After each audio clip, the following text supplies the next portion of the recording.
A'udzu billahi minasyaitonir rajim. Bismillahirrahmanirrahim. Assalamualaikum warahmatullahi taala wabarakatuh.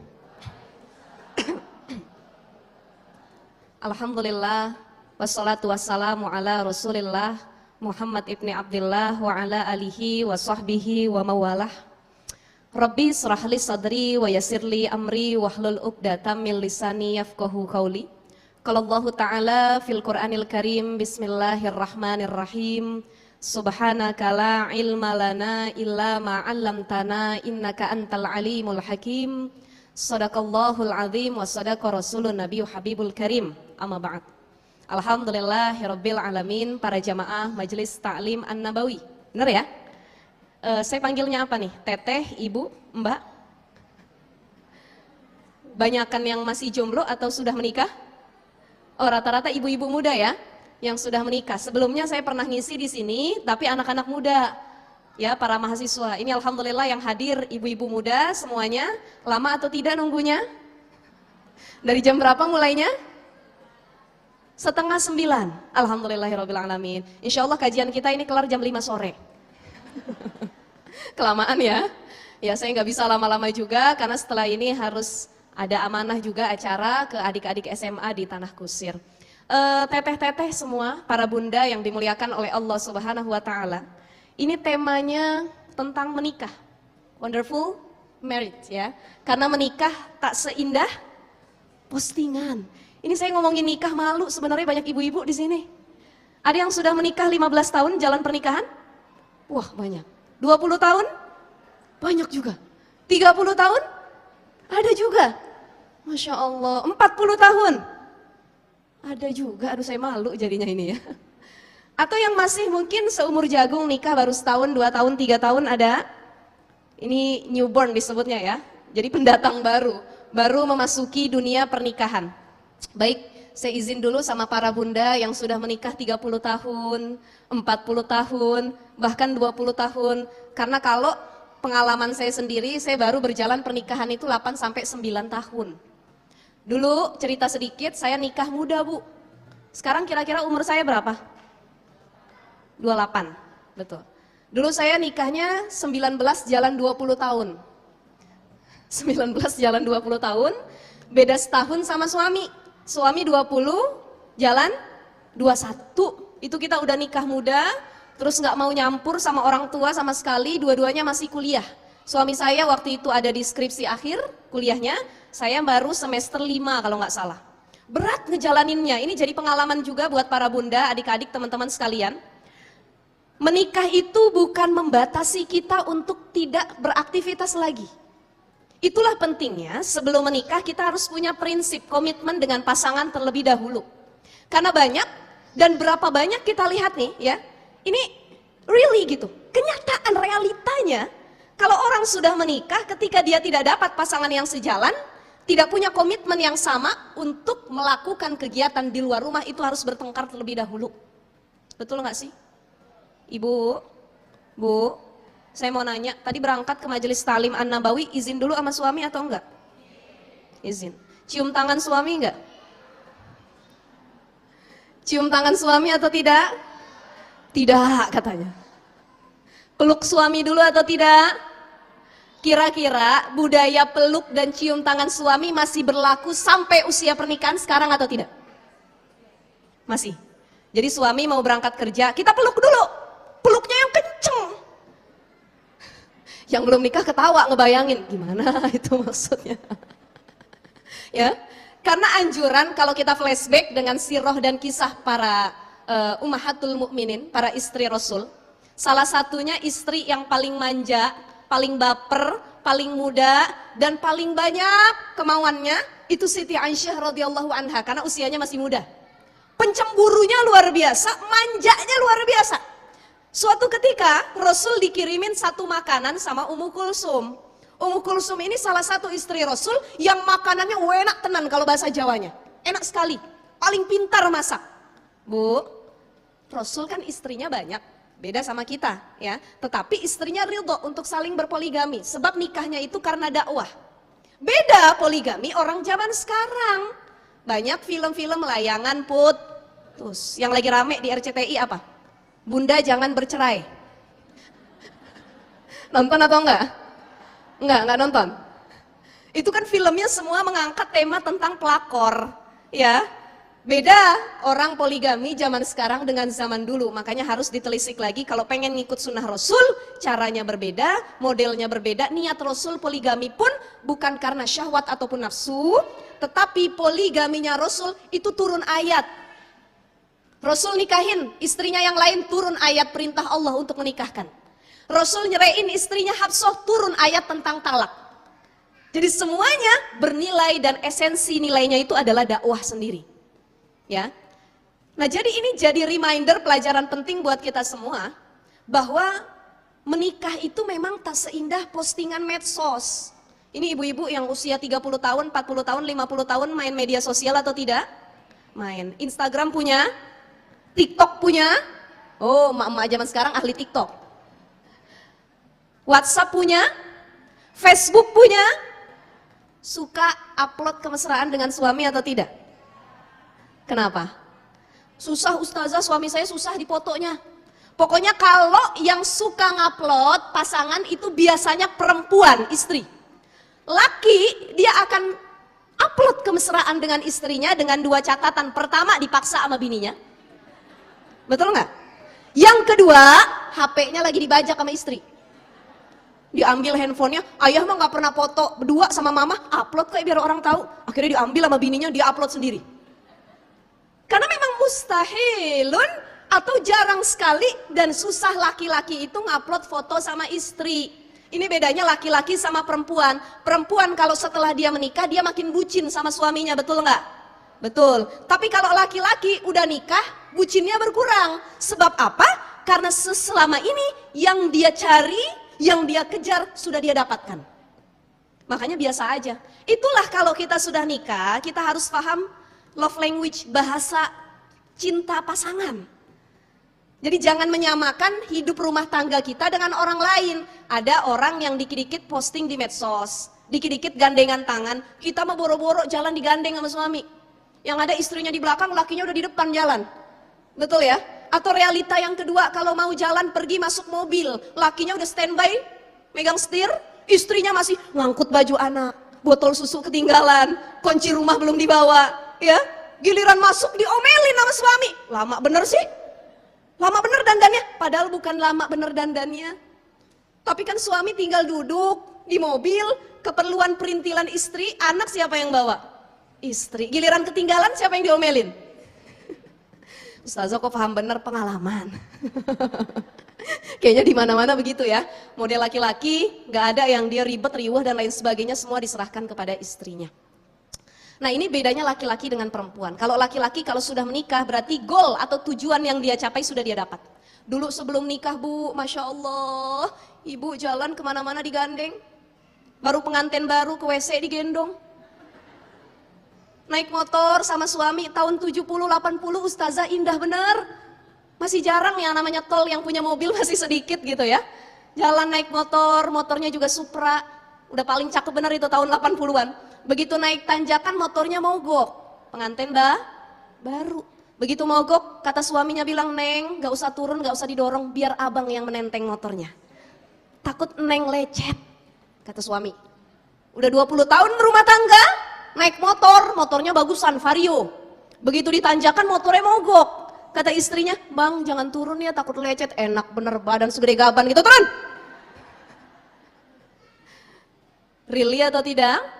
Kenyataan gak? Kenyataan. Kenapa laki-laki seperti itu? Saya nih paling hobi dan senang banget dengerin motivasinya Dr. Aisyah Dahlan. Tahu ya Ibu ya? Semua. Dulu saya ngisi bareng di Islam Itu Indah, jadi sering ngobrol sama Dr. Aisyah Dahlan.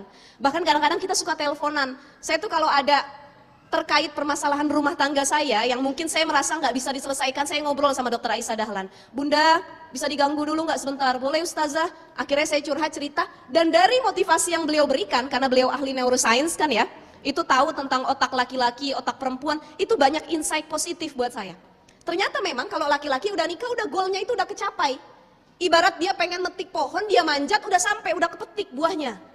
Tapi kalau perempuan, sebelum nikah dia lebih jual mahal. Udah nikah dia yang bucin, kemana-mana pengen digandeng. Coba lihat deh pengantin baru Bu.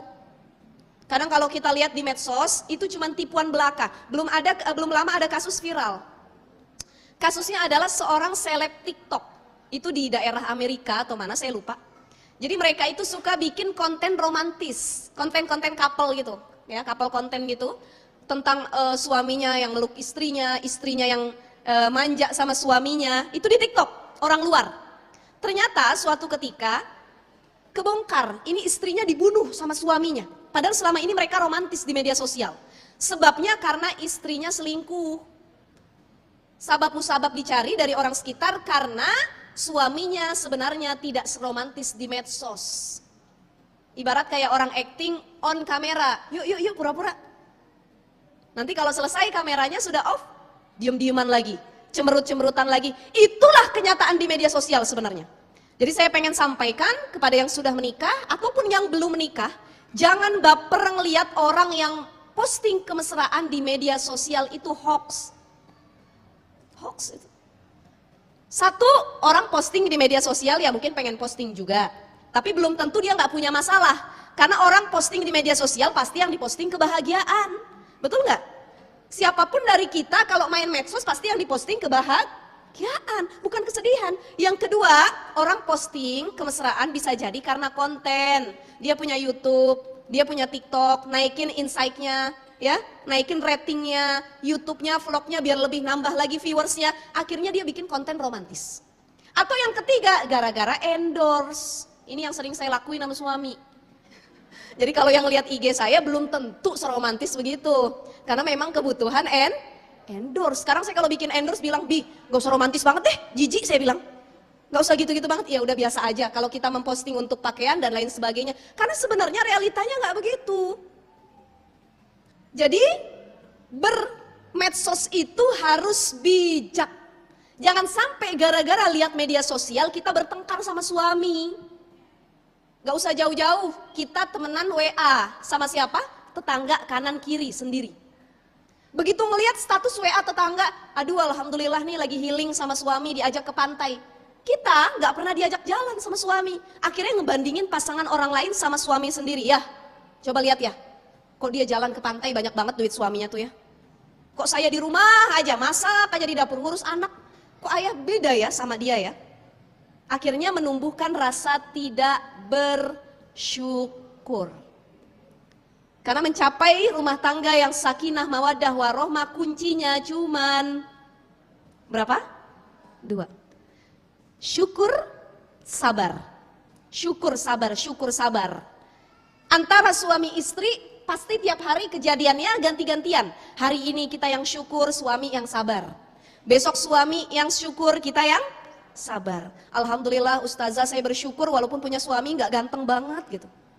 Ya, nggak apa ya, nggak sama potongannya kayak Aldebaran gitu. Kayak Lee Min Ho, Song Joong Ki. Tapi alhamdulillah suami saya setia, taat kepada Allah, ibadahnya luar biasa. Syukur saya, walaupun ya kadang-kadang ada sabarnya juga ngadepin tingkah dan lain sebagainya. Sebenarnya kalau dua ini diaplikasikan, syukur sabar dalam kehidupan rumah tangga, nggak ada yang namanya rumah tangga yang bermasalah. Yang ada cuman keduanya itu butuh untuk saling menurunkan egonya masing-masing. Jadi kunci sebenarnya pernikahan itu asal muasalnya al-aslu fi zawaj, ya. Pernikahan hukum asalnya menyenangkan, membahagiakan. Ya atau tidak Bu?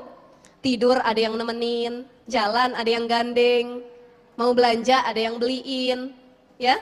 Lagi punya masalah ada yang dengerin curhatan kita. Al-aslu awalnya menyenangkan. Tapi kenapa banyak timbul permasalahan rumah tangga, perceraian di mana-mana, KDRT, kekerasan, saling singgung di media sosial, suami istri saling menyakiti karena satu, mereka gengsi, sombong dan egonya tinggi. Jadi menikah itu harus dibarengin egonya dengan keimanan, biar turun di bawah keimanan kita. Halo, Bu, betul atau betul? Benar nggak sih kalau kita sering egonya naik ketika sama pasangan? Betul ya? Adik kakak aja likulli ro'sin ro'yun, setiap kepala berbeda-beda, orang tua sama anak pemikirannya beda. Kakak adik padahal satu rahim, Satu lubang, satu orang tua, pemikirannya berbeda. Anak kembar yang lahirnya beda 1 menit, berapa detik, pemikirannya berbeda. Apalagi menikah dengan orang lain yang budayanya beda sama kita, tempat tinggalnya beda, cara lingkungan hidupnya itu bersosialisasi beda, bahkan bahasanya berbeda, itu pun sangat-sangat harus kita pahami bagaimana menyatukan keduanya.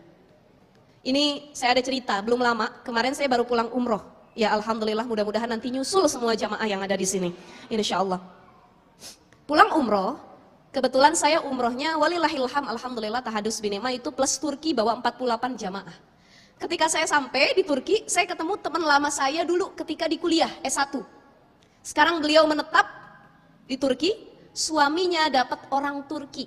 Hafiz Quran 30 juz, bahasa Inggrisnya bagus, bahasa Arabnya bagus, dan kerjaannya sebagai guru di sana. Suaminya asli Turki. Dianya orang Jambi, orang sini. Ya, orang Jambi. Saya ngobrol sama dia kemarin. Dia nanya, karena dia taunya seringan ngelihat postingan medsos tentang saya itu bahasnya rumah tangga, ya. Padahal kadang-kadang saya puyeng juga bahas rumah tangga. Tapi nggak tahu kenapa banyak orang yang suka posting ceramah saya tentang rumah tangga mulu. Kadang-kadang omongan saya ketampar buat diri saya sendiri gitu kan.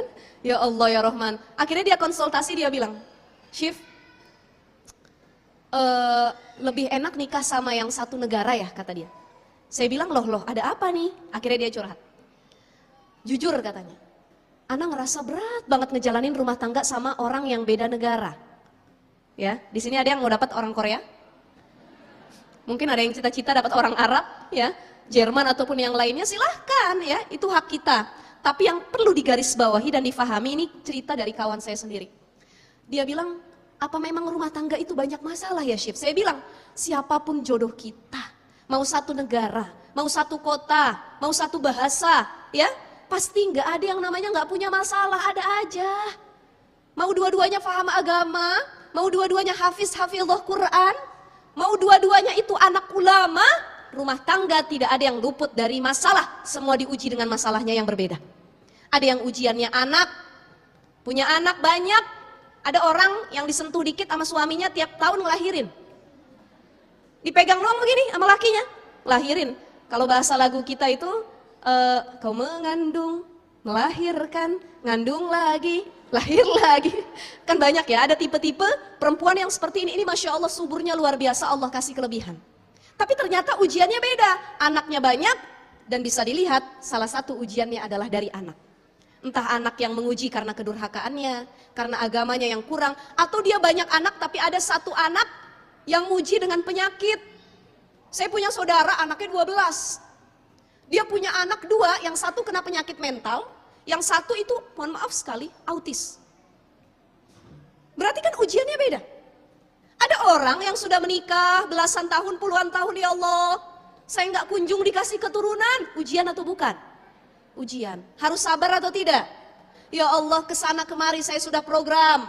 Zikir apapun dari ustadz, ustazah, guru sudah saya amalkan. Rangkaian pengobatan, minum ini itu sudah saya lakukan. Tapi tidak kunjung, ya Allah, engkau karuniakan anak kepadaku. Itu ujian. Nabi Zakaria dengan istrinya pun diuji dengan lamanya keturunan yang hadir. Setelah Maryam ponakannya hadir, dilahirkan, baru Zakaria pun punya anak sama istrinya, tapi usianya sudah menginjak 70-80 tahun. Wallahu alam, istrinya masih Allah kasih kesuburan untuk hamil. Jadi yang sampai saat ini sudah usia 40, 50 belum juga hamil, sabar. Kalau Allah sudah mengatakan, idza aradta syai'an ayyakula lahu kun fayakun, setua apapun dia, kalau Allah tahu waktu yang terbaik dikasih. Ada sahabat ayah saya, ini Habib ya. Istrinya Syarifah. Habib itu kan harus nikah sama Syarifah ya, biar menjaga keturunan. Sekarang usianya 46 tahun, suaminya itu hampir 50. Mereka menikah sudah lama, dari usia 20, belum juga punya anak. Masya Allah, tahun kemarin baru lahiran, sekali lahir 4 anaknya. 2 laki-laki, 2 perempuan, artinya 2 habaib lahir, 2 Syarifah lahir, 4. Kalau dihitung-hitung ada orang yang dari usia 20 tahun menikah sampai 40, segitu juga jumlah anaknya. Tapi lahirnya 5 tahun sekali. Nah ini berarti yang harus kita pahami, Allah paling tahu kapan waktu yang terbaik, jangan putus asa. La tayasu min rahmatillah. Jangan pernah putus asa. La tahzan innallaha ma'ana, karena itu salah satu ujian dan tanda bahwa Allah cinta sama kita. Ada manusia yang gak pernah diuji, namanya istidraj. Sering dengar? Istidraj itu apa? Ada yang tahu? Apa pengertian istidraj? Bismillah. Ada yang tahu?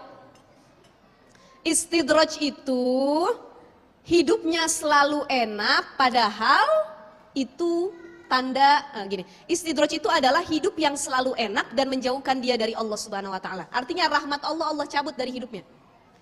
Berapa banyak orang yang gak pernah sholat, sedekah pelit, tapi kaya aja tuh terus, gak pernah miskin, betul gak? Ada gak di kampung kita yang modelnya begitu? Kok gak miskin-miskin nih orang, padahal pelit, sholat gak pernah, zakat gak pernah, tapi usahanya kok makin besar. Itu istidraj namanya.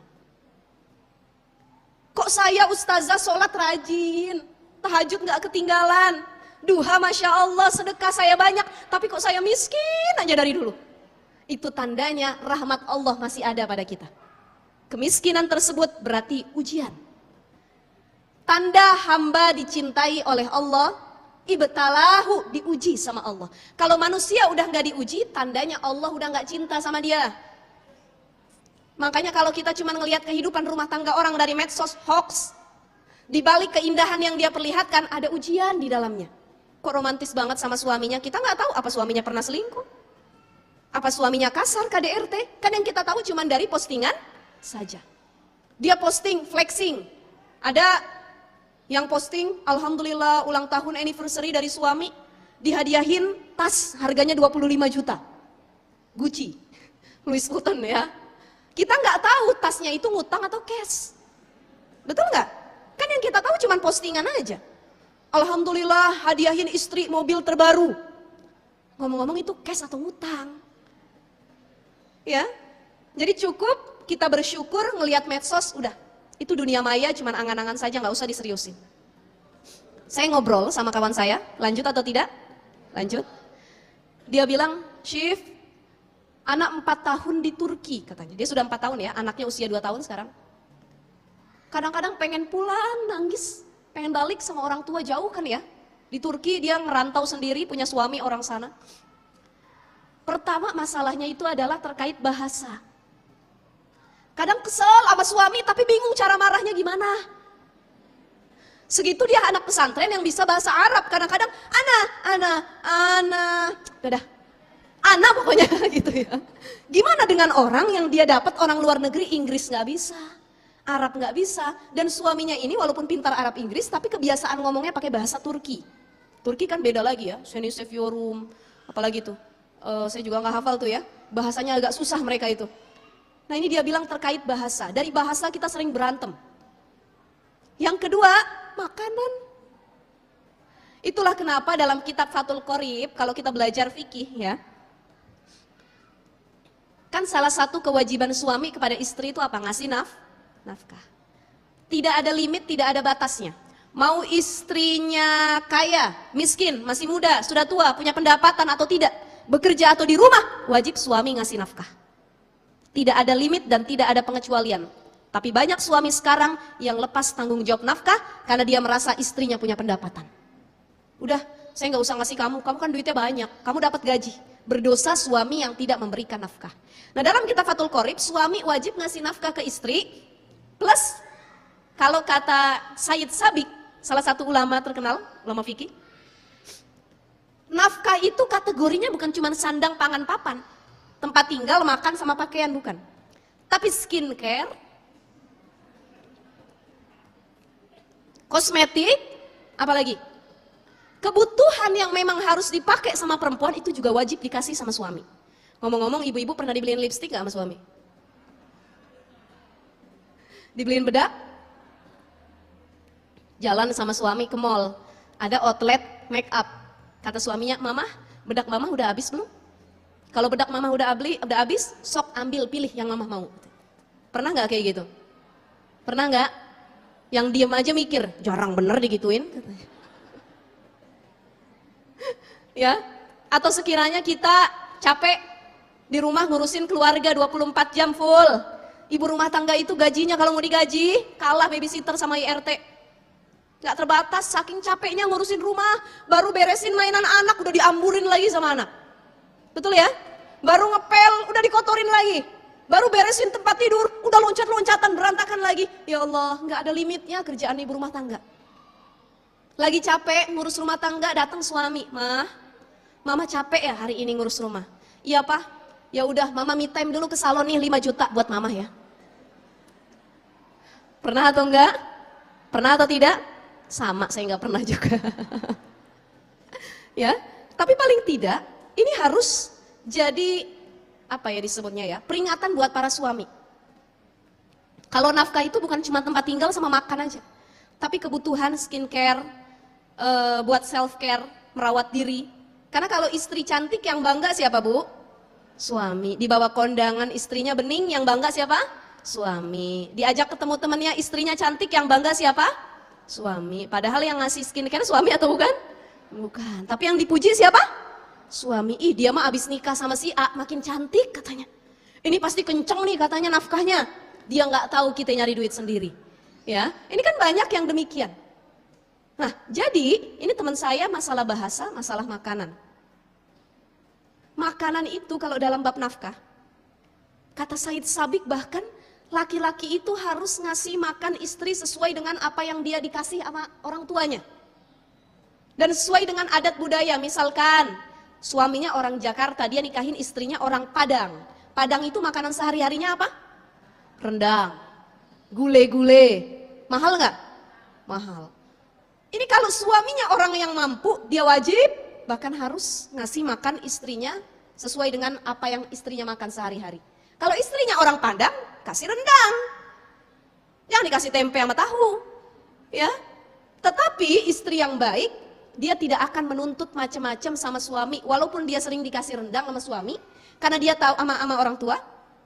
Karena dia tahu kemampuan suami cuma bisa tahu tempe, dia jadi istri yang bersyukur. Jadi suaminya memuliakan istrinya tidak banyak menuntut terhadap suaminya. Ini yang dulu diajarin sama Rasulullah. Suatu ketika Fatimah, Siti Fatimah radhiyallahu anha. Siapa itu? Putrinya Rasul. Lagi numbuk gandum. Numbuk gandum itu capek buat dimasak ya orang-orang Arab sana. Datang Rasul. Fatimah menangis, bercucur keringatnya, capek dia ngulek gandum. Dan memang Ali ini bukan orang yang kaya raya. Ya, bahkan kadang-kadang mereka kekurangan untuk makan tapi nggak pernah minta-minta sama orang lain. Datang Rasul, kata Rasul, wahai Fatimah, kenapa? Kok lelah sekali sepertinya? Ya Rasulullah, wahai ayahandaku, tolong dong bilang sama suamiku Ali, aku nih capek ngurus rumah tangga, kata Fatimah. Belum ngurus anak yang gak bisa diam, numbuk gandum, beresin rumah yang tidak kelar. Wahai ayahandaku, tolong bilang ke Ali, kasih aku pembantu, kata Fatimah. Rasulullah tertawa, tersenyum, dipeluk anaknya sambil dinasehati. Wahai Fatimah, andai kata engkau pengen pembantu, bisa aku sampaikan ke Ali dan pasti ada orang yang membantu kamu. Itu hal yang mudah, kata Rasulullah. Apalagi aku ini Rasulullah ya, Rasul. Ibaratnya banyak orang yang cinta sama Rasul, masa mereka nggak ada yang mau ngabdi sama keluarga Rasul? Banyak, kata Rasul. Tapi bukan itu poinnya nak. Lelah kamu, berkeringat kamu, ngurus suami, ngurus anak, tumbuk gandum. Dan kamu tahu suami kamu itu bukan orang yang kaya, tetapi kamu bersyukur dengan keadaan kamu sekarang, maka baktimu kepada suamimu itu lebih baik daripada kamu menyuruh orang lain untuk membantu pekerjaanmu. Kata Rasul. Ini jadi muhasabah, reminder buat kita semua. Kita kadang-kadang rumah udah ber-AC, alat-alat rumah tangga udah canggih, nyuci pakai mesin cuci. Yang terbaru sekarang nyuci piring ada mesinnya. Udah ada yang punya apa belum? Ya nggak usah, capek juga. Ya, listriknya olok kalau bahasa kitanya, besar. Itu kalau di luar negeri, di Korea, ada kawan saya di Korea, dapat orang Korea juga nikah di sana. Saya suka lihat story-nya, pernah nanya-nanya, itu berapa ya? Oh emang di Indonesia belum ada? Belum. Kalau di Korea masih harganya 15-17 juta alat buat mesin cuci piring. Jadi piringnya yang kotor masukin semua, penggorengan, tinggal tombolnya dipencet, bersih, udah keluar. Tapi lebih enak nyuci piring pakai tangan ya Bu ya, betul nggak? Betul ya, insya Allah. Nah itu, kata Rasul, wahai Fatimah, andai kata ada yang boleh disembah setelah Allah, kata Rasul, maka pasti aku akan menyuruh para istri untuk menyembah suaminya. Saking pentingnya berbakti dan mencari ridho suami. Berat atau enggak? Berat enggak? Berat ustazah. Iya kalau suaminya soleh, kalau suaminya toleh, durhaka. Kan tolih itu kan lawan kata solih kan. Kalau dalam kamus bahasa Arab, solih artinya baik, tolih artinya durhaka. Kalau suami saya soleh, baik sama bini, biarpun miskin, akhlaknya baik ustazah, pasti saya jadi istri yang bersyukur. Ini kadang-kadang udah miskin banyak tingkah, cakep kagak? Apa nggak makan hati ustazah tiap hari? Mungkin kalau suami saya kayak Ali bin Abi Thalib, kayak Rasulullah, jangankan pembantu, nggak pengen saya ustazah, pengennya saya berkhidmat sama suami. Itulah ujian buat para istri. Makanya kenapa istri ataupun para perempuan lebih banyak di neraka dibandingkan di dalam syurga? Sebab perempuan lebih banyak berbuat dosa. Yakfurnal ashir wa yakfurnal ihsan. Sebab kita perempuan adalah makhluk yang paling kufur nikmat. Sudah dipenuhi oleh suami tapi nggak pernah berterima kasih. 5 tahun berumah tangga, apapun yang kita inginkan dikasih sama suami. Ada 1 tahun, begitu tahun ke-6 suami bikin salah, 5 tahun kebaikan hilang di mata kita. Yang diingat kesalahannya. Salah satu penyakit perempuan, kalau suami punya kesalahan, itu dalam 1 hari full diungkit terus-terusan kagak berhenti. Betul nggak? Mau makan ayah ingat nggak kesalahan ayah kemarin? Ingat bunda, ayah minta maaf. Ketemu di dapur, ayah ingat nggak kesalahan ayah kemarin? Bunda masih nyesek di sini. Ingat bunda, ayah minta maaf. Mau tidur, ayah jangan madep muka bunda, madep sana. Bunda masih ingat kesalahan ayah kemarin. Kata suaminya, ya Allah susah banget nenangin hati perempuan ini. Betul nggak? Jadi kalau perempuan ngambek, memang obatnya cuma 2. Apa itu bu? Pertama, perempuan kalau ngambek kudu dikasih duit. Nanti ngambeknya hilang. Mama jangan marah nih, duit buat mama. Ngambeknya hilang. Yang kedua, perempuan kalau ngambek atau marah itu butuh dipeluk sama suaminya. Betul? Karena Aisyah juga begitu. Aisyah marah sama Rasul, bla bla bla bla bla bla bla bla. Saking geramnya itu marah sama Rasul, entah karena cemburu ataupun yang lainnya. Rasulullah nggak ngambek sama istrinya, nggak balik dengan kemarahan. Tapi Rasul bilang, ya Humairah, wahai istriku yang pipinya kemerah-merahan, dikecup kening istrinya, dipeluk sama Rasul. Yang tadinya marah Siti Aisyah, hilang kemarahannya sebab dipeluk oleh suaminya. Jadi pada intinya istri kalau mukanya lagi merenggut, nggak nanya sama suami seharian, kuncinya 1, papa, mama butuh dipeluk. Kalau udah dipeluk masih ngomel juga, nah ini kebangetan model istri yang begini ya. Karena Aisyah setelah dipeluk sama Rasul, marahnya hilang, dia minta maaf, minta ridho sama suaminya. Jadi salah satu kunci surga perempuan adalah ridho dari Indah atau enggak? Perempuan andai kata dia wafat, suaminya ridho terhadapnya, kata suaminya bilang, ya Allah, aku bersaksi istriku orang baik, dan aku ridho dengan apa yang dia perbuat selama menjadi istriku. Ya Allah, masukkan dia ke dalam syurga, maka Allah masukkan istrinya ke dalam syurga sebab ridho dari suaminya. Tapi kalau ketika istrinya wafat, kata suaminya, aku gak ridho, ya Allah, istriku ini gak pernah patuh, orang yang buruk, aku tidak ridho ya Allah. Apalagi kalau suaminya orang soleh. Beda kalau suaminya durhaka, maka tidak didengar doanya oleh Allah Subhanahu wa ta'ala. Makanya yang jomblo, yang belum pada nikah, buru-buru dah nyari suami, ya, biar bisa dapat ridho dari suami. Tapi saya pengen kasih 2 hal. Menikah itu tidak seenak postingan medsos. Yang kedua, menikah juga tidak semenyeramkan berita-berita viral yang ada sekarang. Belum lama kemarin di Bakaheni, istri dilempar ke laut sama suami. Tahu beritanya? Kita kalau punya suami model begitu, kira-kira kita apain bu enaknya? Lihat kasus viralnya? Untung saja qadarullah, karena pertolongan Allah, istrinya selamat karena kepegang besi kapal. Nggak nyampe nyemplung ke laut. Di lautan lepas begitu. Inilah pentingnya ketika mencari jodoh harus selektif. Jangan cuma makan gantengnya. Jangan cuma makan rayuannya. Jangan cuma makan hartanya. Jangan cuma makan jabatannya. Tapi yang harus dimakan betul-betul untuk keberlangsungan rumah tangga adalah agamanya. Orang kalau yang agamanya baik, akhlaknya pasti baik. Ustazah banyak kok orang paham agama tapi akhlaknya nggak bagus. Dia cuma paham tapi tidak mengamalkan isinya.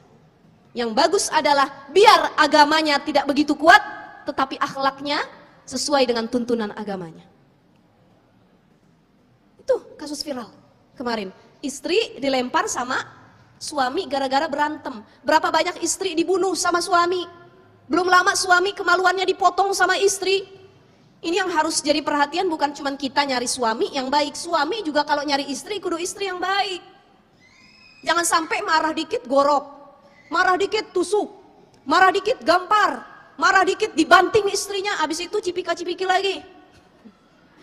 Kan banyak kasus demikian ya Bu ya. Nah ini jadi reminder, perhatian besar buat kita, bahwa menikah itu tidak semenyeramkan di berita-berita yang viral, tapi juga tidak seindah postingan media sosial. Postingan media sosial hanya untuk kepentingan tertentu saja. Ya. Jadi saran saya kalau kita mau posting pasangan, boleh silakan posting tapi jangan pernah infokan kelebihan pasangan kita. Ada orang belum nikah, ngelihat postingan kawannya yang sudah menikah. Bu, pelakor itu hadir karena kita yang membuka pintunya. Jadi kalau ibu-ibu nonton film Indosiar, Indosiar ini temanya pelakor semua ya, rata-rata ya, yang lagu terangkanlah, terangkanlah tuh, udah tentang pelakor rata-rata. Nah pelakor itu bisa hadir, orang ketiga bisa hadir karena kita terlalu berlebihan memuji pasangan di depan orang lain. Bikin status di WA, alhamdulillah punya suami rajin sholat, lembut sama istrinya, makasih ayah selalu memberikan yang terbaik buat aku. Ada istri orang yang gak pernah diratukan sama suaminya, yang gak pernah dimanja sama suaminya. Begitu ngelihat postingan temennya, apa dia bilang dalam hatinya? Suami saya gak kayak gini, andai suami dia itu jadi suami saya. Gara-gara ngelihat postingan orang. Atau suami kita ganteng, posting kegantengannya. Aduh alhamdulillah tiap bangun tidur yang dipandang seger katanya. Sampai divideokan suaminya lagi tidur dengan kegantengannya, suaminya lagi makan di zoom dengan ketampanannya. Itu artis banyak banget yang modelnya begitu Bu. Jangankan orang lain ngelihat, kadang-kadang saya ngelihat aja takjub, ya Allah ganteng bener lakinya emang. Ya betul nggak? Wajar nggak kita main media sosial? Kita punya mata, mata itu fungsinya buat apa? Ngelihat. Banyak sekarang artis, selebgram, youtuber itu berlebihan. Asal posting lagi dicium sama pasangannya, asal posting pelukan, asal posting bikin video-video. Kadang-kadang kita jalan-jalan sekarang Bu, ini realita lagi ya, saya pengen ungkapkan. Orang healing zaman sekarang itu nggak kayak zaman dulu semenjak ada handphone. Kalau dulu kita healing ke pantai, ke gunung, menikmati waktu dengan pasangan. Ayah enak bener anginnya ya, iya mah. Ya makan enak ya, rasanya enak mah. Sekarang apa-apa serba foto sama video. Baru sampai ke tempat cantik. Ya, ada pemandangan. Ya, bentar, fotoin dulu ya, fotoin. Videoin dulu ya, videoin. Udah bergaya-gaya istrinya, dilihat. Ayah, ini gendut banget. Coba ulangin. Kata suaminya, ya Allah, malas bener liburan kalau begini. Kenapa? Karena kalau liburan suami jadi tukang foto. Bener atau enggak? Bener ya? Jadi orang liburan zaman sekarang itu enggak bener-bener menikmati liburan. Sebab yang dia cari video, foto, karena apa? Karena idolnya itu para artis dan selebgram. Ngelihat artis sama selebgram jalan-jalan sama suaminya, kok bisa bikin video cantik-cantik gitu ya? Akhirnya begitu kita jalan-jalan, ya coba yo ayah begini, mama begini. Begitu udah jadi kok beda videonya sama yang selebgram-selebgram. Ya kalau tujuan kita ngikutin mereka, kita capek Bu, capek. Bener. Makanya kalau saya paling anti minta foto sama suami, paling anti. Yang pertama fotonya nggak benar. Yang kedua kadang-kadang kita kelihatan gendut, pendek dan lain sebagainya. Asal-asalan suami ini kalau foto, kadang-kadang kita difoto lagi merem, lagi kayak gimana, ya kan? Yang terakhir saya lucu, kemarin saya umroh sama suami. Kebetulan nggak bawa anak, cuman berdua karena kita bimbing jamaah kemarin fokus. Begitu di Masjid Nabawi, suami saya minta videoin, udah saya videoin. Kalau saya yang videoin suami saya benar, nggak ada kesalahan, bagus. Dan dia merasa hasilnya, katanya, bagus kata dia. Begitu saya minta gantian, Abi, tolong dong Abi videoin Uma. Oh oke katanya. Begitu saya lagi jalan, Bu, saya jalan begini. Dia videoin di belakang, tiba-tiba dia ngilang. Saya bilang, mana yang videoin saya tadi? Saya telepon Abi kemana? Aduh, Abi males videoin Uma, rame orang katanya. Ya nggak ninggalin gitu aja, kan bingung laki kita kemana ya Bu ya? Astagfirullah, saya bilang, itu Bu, jadi lebih baik kalau minta foto jangan sama laki sendiri, kecuali suaminya fotografer. Atau orang yang hobi foto. Karena yang ada sakit hati kita nanti, sakit hati. Udah dandan cantik-cantik, pakai baju baru, outfit terbaik, ternyata pas dipoto nggak sesuai dengan ekspektasi kita. Kenapa? Bukan kita yang salah, yang motonya nggak profesional, ya profesional. Jadi bagus, kalau jalan sama keluarga udah jalan aja dah, gitu ya. Nah ini salah satu hal yang harus kita pahami, bahwa itulah realita-realita kehidupan rumah tangga, apalagi di zaman media sosial, di zaman milenial seperti ini. Maka bijaklah dalam bermedia sosial menggunakan handphone. Handphone ini cukup jadi wadah untuk kita bekerja dan berkomunikasi. Jangan semua dinilai dari handphone. Ada orang gak jadi nikah minta maharnya sertifikat rumah. Gara-gara ngelihat TikTok katanya ada yang dibawain mobil, motor. Nah, sebab ngelihat media sosial, hidup kita yang sebenarnya itu nggak akan tenang. Makanya itulah kenapa judul kita, menikah tidak seindah postingan medsos. Nah, untuk terakhir, karena sudah jam 11, dikit lagi ya, nggak apa-apa ya. Ini sudah pada pegel kayaknya ya, dengerin ceramahnya ya. Nah, sedikit lagi, untuk menghindari hal-hal yang tidak diinginkan setelah terjadinya pernikahan, ya, setelah terjadinya pernikahan, maka penting buat anak-anak zaman sekarang yang mau nikah, teteh-teteh yang masih pada jomblo, sebelum pernikahan itu kita buat yang namanya perjanjian pranikah, ya, perjanjian pranikah. Nah ini yang disebut prenuptial agreement, perjanjian pranikah. Dan perjanjian pranikah bukan hanya bisa dilakukan oleh orang yang mau menikah, tapi yang sudah menikah juga boleh. Perjanjian pranikah itu biasanya bahas apa saja? Pertama, mengatur tentang perselingkuhan dan poligami. Yang kedua, mengatur hak dan kewajiban pasangan. Yang ketiga, mengatur tentang cara mengurus anak, pembagian waktu, nafkah, dan PIN kepemilikan masing-masing yang dimiliki. Misalkan PIN ATM, PIN handphone, dan lain sebagainya. Dan yang keempat, perjanjian pranikah itu berfungsi sebagai alat untuk yang mewadahi ya, apabila adanya pemisahan harta. Contoh gini, ada orang mau nikah. Ketika dia nikah, ternyata setelah nikah dia merasa dibohongi. Sebab suaminya punya hutang sampai miliaran.